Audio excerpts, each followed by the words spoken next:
imagined in his own lifetime. Sir Winston once wrote,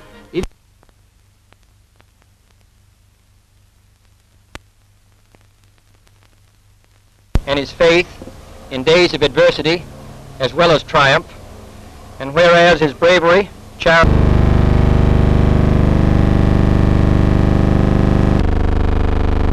Mr. President, I have been informed by Mr. David Bruce that it is your intention to sign a bill conferring upon me honorary citizenship. That great Englishman, perhaps the greatest, now becomes a great American. This unique honor is the gift of the whole American people. To them, as to the new American citizen, said something on the subject to Congress way back in 1942. The fact that my American forebears have for so many generations played their part in the life of the United States, and that here I am, an Englishman, welcomed in your midst, makes this experience one of the most moving and thrilling in my life, which is already long and has not been entirely uneventful. I wish indeed that my mother, whose memory I cherish across the veil of years, could have been here to see. By the way, I cannot help reflecting that if my father had been American and my mother British, instead of the other way around, I might have got here on my own.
by the President of the United States of America a proclamation, whereas Sir Winston Churchill, a son of America, though a subject of Britain, has been throughout his life a firm and steadfast friend of the American people and the American nation, and whereas he has freely offered his hand and his faith in days of adversity as well as triumph, and whereas his bravery, charity, and valor, both in war and in peace, have been a flame of inspiration in freedom's darkest hour, and whereas his life has shown that no adversary can overcome and no fear can deter free men in the defense of their freedom, and whereas he's expressed himself with unsurpassed power and splendor the aspirations of people everywhere for dignity and freedom, and whereas he has by his art as an historian and his judgment as a statesman made the past the servant of the future,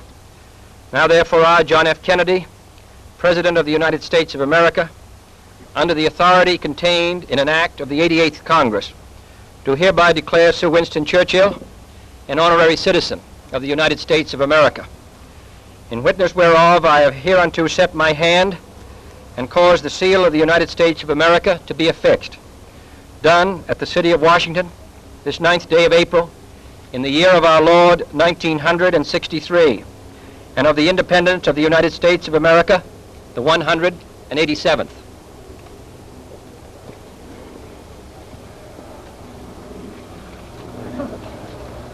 Mr. President, I have been asked to hand over to you a letter from Sir Winston Churchill, expressing to you and through you to the people of the United States his gratitude for the unprecedented honor which has been conferred upon him this day. I would ask Mr. Randolph Churchill, Sir Winston's son, who's accompanied by Sir Winston's grandson, Winston Churchill, to read the letter. Mr. President, members of Congress and the United States government, Your Excellencies, ladies and gentlemen. Mr. President, I have been informed by Mr. David Bruce that it is your intention to sign a bill conferring upon me honorary citizenship of the United States. I have received many kindnesses from the United States of America, but the honor which you now accord me is without parallel. I accept it with deep gratitude and affection. I am also most sensible of the warm-hearted action of the individual states who accorded me the great compliment of their own honorary citizenships as a prelude to this act of Congress. It is a remarkable comment on our affairs that the former Prime Minister of a great sovereign state should thus be received as an honorary citizen of another. I say great sovereign state with design and emphasis, for I reject the view that Britain and the Commonwealth should now be relegated to a tame and minor role in the world.